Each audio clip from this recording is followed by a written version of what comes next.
ভারত যদি বন্ধুত্ব দেখায় বন্ধুত্ব পাবে, কিন্তু ভারত যদি বাংলাদেশে আধিপত্যবাদ বিস্তার করতে চায়, বাংলাদেশের 18 কোটি জনগণ সেটা রুখে দেবে। ভারত যদি গৌর গোবিন্দের ভূমিকায় নামতে চায়, দেশের 18 কোটি মুসলমান শাহজালালের ভূমিকায় নামবে। আমরা আমাদের দেশ নিয়ে যত ভাবি, তারা তার চেয়ে বেশি ভাবে। কথা বুঝতেছেন না? আরো ভেঙে বলতে হবে। আমরা আমাদের দেশ নিয়ে যত উদ্বিগ্ন, এদের আরো টেনশন বেশি। বলেন, আমাদের দেশে শান্তি আছে না নাই? আমরা হিন্দু মুসলিমে কখনো দাঙ্গা লাগে? আসতে বলেন, কেন লাগে? ওদের পূজা পার্বণে আমাদের মাদ্রাসার ছেলেরা যে পাহারা দেয়, চিল্লায় বলেন ঠিক কিনা? আমাদের তাফসীর মাহফিলের সময় ওরা ডিস্টার্ব করে, ঢোল বাজায় না। ওদের পূজা পার্বণের সময় আমাদের তাফসীর মাহফিলের ডেট হলে আমরা চেঞ্জ করে দেই। সুবহানাল্লাহ, কি সাম্প্রদায়িক সম্প্রীতির রোল মডেল। আর ওই বাংলাদেশের ব্যাপারে তারা অনেক ডিসইনফরমেশন ছড়াচ্ছিল। ভারতের অনেকগুলো গণমাধ্যম, আমি জেনারেলাইজ করব না, আমাদের প্রতিবেশী দেশের সব গণমাধ্যমকে আমি দোষ দিতে চাই না, অনেকগুলো গণমাধ্যম তারা ডিসইনফরমেশন শেয়ার করেছে। ডিসইনফরমেশন আর মিস ইনফরমেশনের পার্থক্য আছে। মিস ইনফরমেশন না জেনে ভুল বুঝে একটা মিথ্যা বা ভুল তথ্য ছড়িয়ে দেয়া, এটার ক্ষমা আছে, এটার কি আছে। আর ডিসইনফরমেশন মানে ইচ্ছা করে, প্ল্যান করে, ম্যাপ করে, ছক এঁকে মিথ্যা, গুজব, রটনা সোশ্যাল মিডিয়ায় ছড়ানো, এটার ক্ষমা আছে? আওয়াজ করে বলেন, ক্ষমা আছে? ভারতের কিছু গণমাধ্যম তাই করেছে। আমরা ব্যথিত হয়েছি, আমাদের হৃদয়ে রক্তক্ষরণ হয়েছে। আমাদের প্রতিবেশী দেশকে বলতে চাই, আমাদের দেশ নিয়ে আপনাদের ভাবার দরকার নাই। নিজের চরকায় তেল দেন, নিজের দেশ নিয়ে ভাবেন। গত মাসের ভয়েস অফ আমেরিকার রিপোর্ট, বাংলাদেশে সংখ্যালঘু জনগোষ্ঠী আগের চেয়ে বেশি নিরাপত্তা পাচ্ছে। Report voice of America, Muslim report নাকি? মুসলিম জরিপ, ভয়েস অফ আমেরিকা। কথা বুঝে নাই বোধহয়। ভয়েস অফ আমেরিকা কি আমাদের রিপোর্ট না? ভয়েস অফ আমেরিকার জরিপ, বাংলাদেশের সংখ্যালঘু জনগোষ্ঠী আগের চেয়ে ভালো নিরাপত্তা পাচ্ছে। শুধু এখানেই শেষ না, মাইক্রোসফটের একটা জরিপ শোনাই আপনাদেরকে। তারা সারা পৃথিবীতে গুজব, ভুয়া আর মিথ্যা নিউজ ছড়ানোতে কোন দেশ সেরা একটা রিপোর্ট করেছে। এর মধ্যে 1 নম্বরে এসেছে ভারতের নাম। মাইক্রোসফট তো মুসলমানরা চালায় না? কথা বোঝে নাই বোধহয়। প্রতিবেশী দেশকে বলবো, আপনারা নিজের চরকায় তেল দেন, আপনারাও শান্তিতে থাকেন, আমাদেরকেও শান্তিতে থাকতে দেন। সব চেঞ্জ করা যায়, প্রতিবেশী চেঞ্জ করা যায় না। আমাদের ল্যান্ড তাদের ল্যান্ড, পাশাপাশি। আমরা চাই তারাও সুখে থাক, আমরাও সুখে থাকি, ঠিক কিনা? কিন্তু প্রতিবেশী হলে বন্ধুত্বপূর্ণ আচরণ করতে হয়। প্রতিবেশী যদি বন্ধু না হয়ে প্রভু হতে চায়, এরকম দানব প্রতিবেশী কেউ চায় না। ভারত যদি বন্ধুত্ব উপহার দেয়, আমরাও বন্ধুত্ব দিব। কি বলেন? তারা যদি বন্ধু সুলভ আচরণ করে, আমরাও বন্ধুত্ব উপহার দেব। কারণ আমাদের পররাষ্ট্র নীতি হচ্ছে সবার সাথে বন্ধুত্ব, কারোর সাথে বৈরিতা নয়। আলহামদুলিল্লাহ বলেন, কত চমৎকার পলিসি আমাদের। আমরা নির্বিবাদী, আমরা বাংলাদেশিরা শান্তিকামী। We are proud of that. এজন্য আমরা গর্ববোধ করি।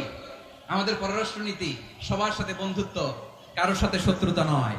তাই প্রতিবেশী দেশকে বলবো, আমার ভাইয়েরা, আপনারাও আমাদের ভাই, বন্ধুত্ব দিলে বন্ধুত্ব পাবেন। বন্ধুত্ব ইজ ওয়েলকাম, দাদাগিরি নয়। বন্ধুত্ব ওয়েলকাম, দাদাগিরি নয়। Loud and clear.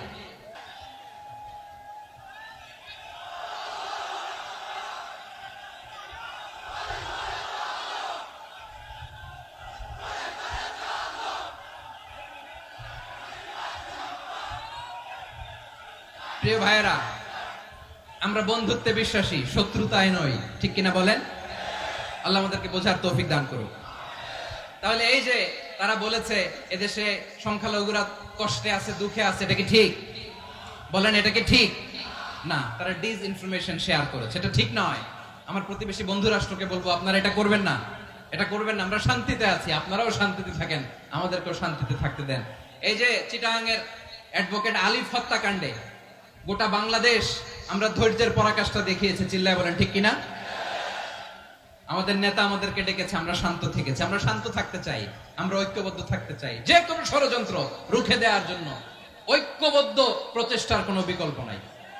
তাই আজকের আলোচনার ছোট্ট একটা টপিক আমি শিরোনাম ঠিক করেছি, আমাদের জীবনে, সমাজ জীবনে, ধর্মীয় জীবনে, রাষ্ট্রীয় জীবনে ঐক্যবদ্ধ থাকার গুরুত্ব। এবার আওয়াজ করে পেকুয়ার ভাইরা বলেন, আমরা ঐক্যবদ্ধ জীবনযাপন করতে চাই কি চাই না? আল্লাহ তাআলা সে নির্দেশনাই দিচ্ছেন। আল্লাহ তাআলা ইরশাদ করছেন, ওয়া'তাসিমু বিহাবলিল্লাহি জামিআন ওয়া লা তাফাররাকু ওয়াযকুরু নি'মাতাল্লাহি আলাইকুম إذ كنتم أعداء فألف بين قلوبكم فأصبحتم بنعمته إخوانا وكنتم على شفا حفرة من النار فأنقذكم منها كذلك يبين الله لكم آياته لعلكم তাহতাদুন। আল্লাহু আকবার পড়েন। আল্লাহ বললেন, ও গোলামেরা শোনো, ওয়া'তাসিমু বিহাবলিল্লাহি জামিআ, ও আমার গোলামেরা সবাই মিলে আল্লাহর রশিকে আঁকড়ে ধরো।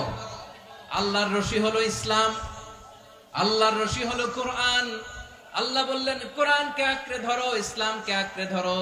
একা একা আঁকড়ে ধরলে চলবে না, জামিআ সবাই মিলে আঁকড়ে ধরো। এই আদেশটা আমাদের জন্য দান করেছেন কে? আল্লাহ তাআলার নির্দেশ, ওয়া'তাসিমু বিহাবলিল্লাহি জামিআ, সবাই মিলে আল্লাহর রশিকে আঁকড়ে ধরো। হাবলুল্লাহ মানে আল্লাহর রশি। হাবলুল্লাহ মানে কি?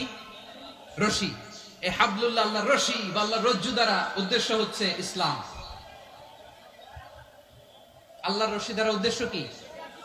তাফসীরে অনেক ব্যাখ্যা এসেছে। এরকম পরিস্থিতিতে তাফসীরের সূক্ষ্ম সূক্ষ্ম বিষয়গুলো আমরা শোনাতে চাই, কিন্তু পরিবেশ হয়ে ওঠে না। আল্লাহর রজ্জু বা আল্লাহর রশি দ্বারা উদ্দেশ্য হচ্ছে ইসলাম। আল্লাহর রজ্জু বা আল্লাহর রশি দ্বারা উদ্দেশ্য হচ্ছে কোরআন। কারণ কোরআন আমাদেরকে ঐক্যবদ্ধ করে, ইসলাম আমাদেরকে ঐক্যবদ্ধ করে। চিল্লায় বলেন ঠিক কিনা?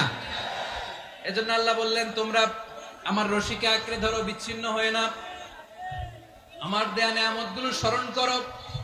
যখন তোমরা ছিলে শত্রু, তোমাদের মধ্যে হৃদয়ে আমি আল্লাহ ভালোবাসা ঢেলে দিলাম, ফলে তোমরা সবাই ভাই ভাই হয়ে গেলে। তোমরা সবাই ছিলে জাহান্নামের কিনারায়, জ্বলন্ত অগ্নিকাণ্ডের পাশে। আমি আল্লাহ দয়া করে ঈমানের বদৌলতে তোমাদেরকে আগুন থেকে ফেরালাম। আমি আল্লাহ দয়া করে তোমাদেরকে জান্নাতের পথ দেখিয়ে দিলাম। সুবহানাল্লাহ পড়েন। এমন পথ দেখালাম যে পথ তোমাদেরকে জান্নাতে নিয়ে যাবে, পথের দিশা তোমরা পাবে। লাআল্লাকুম তাহতাদুন। প্রিয় ভাইরা, তাহলে আমাদের যে ঐক্যবদ্ধ থাকতে হবে, এই নির্দেশটা কার? নাকি মন মতো আমি বানায় বলতেছি? আওয়াজ করে বলুন, নির্দেশটা কার? আল্লাহ।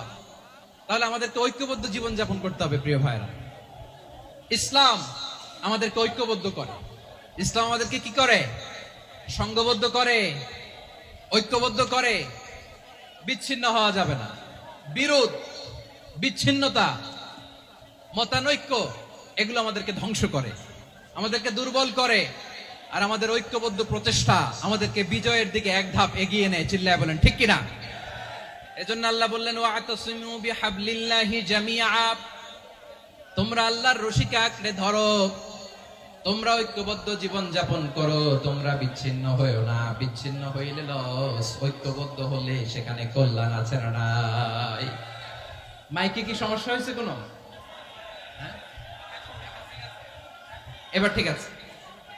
প্রিয় ভাইরা, শেষ করে দেই না? তাইলে শেষ করে দিব তো। গত 2 দিন আগে এসে বসে আছেন, আর আমি আসার 20 মিনিটের মধ্যে উঠে যাচ্ছেন কেন? আর সহ্য হচ্ছে না?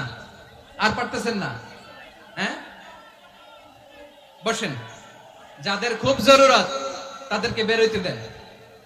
অনেকে সকাল থেকে বসে আছে, ওয়াশরুমে যেতে হবে, সারাদিন কিছু খায় নাই, পাগলের মতো বসে আছে। আমি জানি, সব রিপোর্ট আছে আমার কাছে। মেহেরবানি করে বিশৃঙ্খলা করবেন না, আল্লাহর ওয়াস্তে, আল্লাহর ওয়াস্তে। যাদের কষ্ট হচ্ছে বের হয়ে যান। আরো কয়েক মিনিট কথা বলে আমরা শেষ করব। আল্লাহর ওয়াস্তে, আল্লাহর ওয়াস্তে বলার পরেও এরকম বিশৃঙ্খলা করা মোটেও কাম্য নয়। প্রিয় ভাইরা, আল্লাহর ওয়াস্তে, এই শব্দটা কতবার ইউজ করেছি আমি, আল্লাহর ওয়াস্তে। আপনার বুক কাঁপে না? হ্যাঁ, ভয় হয় না আল্লাহর? একটু থামেন, একটু থামেন, মেহেরবানি করে, মেহেরবানি করে। এই তো, হ্যাঁ, মাশাআল্লাহ। আল্লাহর ওয়াস্তে ঐক্যবদ্ধ হতে হবে আমাদেরকে। আদেশটা কার? একটু আওয়াজ করবেন। ঐক্যবদ্ধ জীবন যাপন করতে হবে। আদেশটা কার? আমাদের আগে যে সমস্ত জাতিগোষ্ঠী ধ্বংস হয়েছে বিভেদের কারণে হয়েছে। বিশ্বনবী বলেন, বুখারীর বর্ণনা, ফা ইন্নামা আহলাকাল্লাযীনা মিন ক্বাবলিকুম কাসরাতু মাসাইলিহিম ওয়া ইখতিলাফুহুম আলা আমবিয়াইহিম। তোমাদের আগে ইহুদি নাসারারা যারা ধ্বংস হয়েছে, আমার গজবে উপনীত হয়েছে, দুইটা কারণ ছিল। নাম্বার 1, কাসরাতু মাসাইলিহিম, বেশি প্রশ্ন করত, প্রয়োজনে অপ্রয়োজনে নবীরে প্রশ্ন করে আটকাইতে চাইতো, এরকম ডাকাত ছিল তারা। 2 নাম্বার কারণ, ওয়াখতিলাফুহুম আলা আমবিয়াইহিম, ইখতিলাফ করার কারণে, বিভেদের কারণে, পারস্পরিক বিরোধে জড়ানোর কারণে তারা ধ্বংস হয়েছে। এখন বলেন, আমরা কি আল্লাহর গজব চাই? আমরাও কি তাদের মতো ধ্বংস হতে চাই? এজন্য আল্লাহ তাআলা সূরা আল ইমরানের 105 নম্বর আয়াতে বললেন, ওয়ালা তাকুনু কাল্লাযীনা তাফাররাকু ওয়াখতালাফু মিন বা'দি মা জাআহুমুল বাইয়িনাত ওয়া উলাইকা লাহুম আযাবুন আযীম। খবরদার, প্রমাণ পাওয়ার পরেও, দলিল নাজিল হওয়ার পরেও যারা বিরোধ করেছে, ইখতিলাফ করেছে, বিচ্ছিন্ন হয়েছে, খবরদার তোমরা তাদের মতো হয়ো না। যদি তাদের মতো হও তাহলে জেনে রাখো, ওয়া উলাইকা লাহুম আযাবুন আযীম, তাদের জন্য আমি মর্মন্তুদ শাস্তি প্রস্তুত করে রেখেছি। যারা বিচ্ছিন্ন হয়েছে, বিরোধ করেছে, তারা কারা? ইহুদি নাসারারা। এই আয়াতের তাফসীরে কাল্লাযীনা তাফাররাকু ওয়াখতালাফু, যারা বিচ্ছিন্ন হয়েছে, বিরোধ করেছে, তারা কারা? মুফাসসিরিন ইকরাম বলেছেন তারা ইহুদি নাসারারা। আওয়াজ করে বলুন তো, তারা কারা? ইহুদি নাসারারা। বিষ্ণু ঈসা ইসলাম সুনানে আবু দাউদ এবং তিরমিজির হাদিসে বলেন, ইফতারাকাতিল ইয়াহুদু আলা 71 ফিরকা, ইহুদিরা 71 দল হয়েছে। ইখতিলাফ করতে করতে কয় দল? সবাই বলে নাই, কয় দল? ওয়াফতারাকাতিন নাসারা আলা 72 ফিরকা, আর নাসারারা হইছে 72 দল। আওয়াজ করে বলুন তো, কয় দল? ওয়াসাতাফতারিকু হাদিহিল উম্মাহ বি73 ফিরকা। আর বিশ্বনবী আফসোস করে বলেন, আমার উম্মত হবে 73 দল। ইহুদি 71 দল, নাসারা 72 দল, আর আমার উম্মত, বুঝে থাকলে আওয়াজ করে বলেন। বিশ্বনবী বলেছেন, আমার উম্মত ভাগ হবে কয় দলে? কুল্লুহা ফিন্নার, সব জাহান্নামে যাবে, ইল্লা ওয়াহিদা, একটা দল ছাড়া। সাহাবারা বললেন, মান হিয়া ইয়া রাসূলুল্লাহ, সে নাজাত প্রাপ্ত জান্নাতি দল কোনটা? আপনি কি আমাদের বলবেন না? আপনি মেহেরবানি করে একটু বলে দেন তারা কারা। বিশ্বনবী বললেন, মা আনা আলাইহি ওয়া আসহাবি, আমি এবং আমার সাহাবারা যেই মতের উপর, যেই পথের উপর আছে, এই মত এবং পথের উপর যারা থাকবে তারাই জান্নাতের দল হয়ে যাবে। যারা আমার মত, আমার সাহাবীর মত এবং পথকে অনুসরণ করবে তারাই জান্নাতে যাবে। তাহলে প্রিয় ভাইয়েরা, আমরা কি আর ইখতিলাফ করব? কাদা ছোড়াছুরি করব?